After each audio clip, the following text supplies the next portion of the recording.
Family has no idea that this trip will be the last time they ever see me. I'm driving 6 hours to my parents' house for Christmas. They think I'm just coming for the weekend like I always do. What they don't know is I've already signed a lease in Portland, 2,000 miles away. First month's rent paid, $1,200. U-Haul reserved for December 27th, the 26-foot truck, $847. 28, and I've spent my entire life being the afterthought. My older sister had her first baby last March, beautiful little girl named Sophie. I found out through a Facebook post 3 days later. Not a call, not a text. Public announcement I saw while scrolling at lunch break at my desk. When I called to ask why nobody told me, my mom said, "Oh honey, we thought someone did." Then she changed the subject to ask if I could return some shoes for her since I live close to the mall. Shoes cost $40. She couldn't be bothered to drive 15 minutes. Last year at Thanksgiving, they took a family photo, a professional photographer, $300 session. I was in the bathroom for maybe 9 seconds. When I came back, everyone was already sitting down eating. The photos on my mom's mail now, all 8 of them smiling, matching outfits. My empty chair in the corner of the frame. I asked my dad about it once and he shrugged. Well, you should have been faster. Brother got engaged in July, proposed at sunset on a beach in California. He told me in September, 2 months later, said he forgot to call. When I asked if I was going to be in the wedding, he said they were keeping the wedding party small.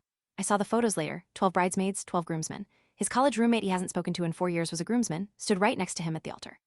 Weeks ago, my dad texted asking if I could pick up my grandmother from the airport on the 23rd since everyone else is busy. Flight 447 from Phoenix, lands at 3:00 p.m. I said, yes, of course. I always say yes. Then I accidentally saw the family group chat, the one I got mysteriously removed from back in June. My sister's husband still had me added on his separate account, so I saw the screenshots he posted by mistake. We're all going to a surprise party for my mom that same day at 2:00 p.m. at Francesca's, her favorite Italian restaurant, the one that's literally 10 minutes from the airport. My grandmother's flight lands at 3:00. They planned this for weeks, coordinated everyone's schedules, booked a private room for 25 people, put down a $400 deposit, ordered a custom cake for $108. Somehow nobody could pick up grandma because they'd all mysteriously be busy. That's when something in me just snapped. I opened my laptop at 11:00 p.m. and searched for apartments in Portland. I visited once for a work conference and loved it. Rainy, quiet, trees everywhere, 2,000 miles from anyone who shared my last name. I found a studio apartment for $1,200 a month, hardwood floors, big windows. In my application that night with my $50 application fee, got approved in 3 days. I didn't tell anyone, not my coworkers, not my 2 actual friends from college, nobody. I've been slowly packing for the past week, throwing out anything I don't absolutely need. I'm bringing 1 carload of essentials and whatever fits in the U-Haul. Everything else can stay in the $89 a month storage unit I'm abandoning. My lease here ends January 31st. I'm not renting it.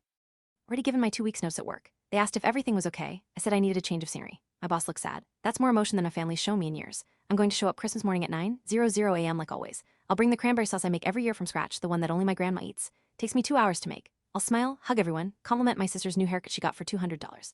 Ask my brother about his honeymoon to Greece. I'll eat the ham, sit at the kids' table even though I'm 28 because there's no room at the adult table. I'll take the pictures, hold my niece Sophie, laugh at my dad's terrible jokes about politics. And then I'll leave at 7:00 p.m. like I always do. I'll hug my mom goodbye. She'll say, "Drive safe, honey," without looking up from her phone. She never looks up. Get in my car, drive the 6 hours home, and start loading the U-Haul at midnight. On December 27th at 6:00 a.m., I'll be gone. I'm not telling them. I'm not leaving a note. I'm not making a dramatic speech. I'm just disappearing. Eventually, someone will text me, probably my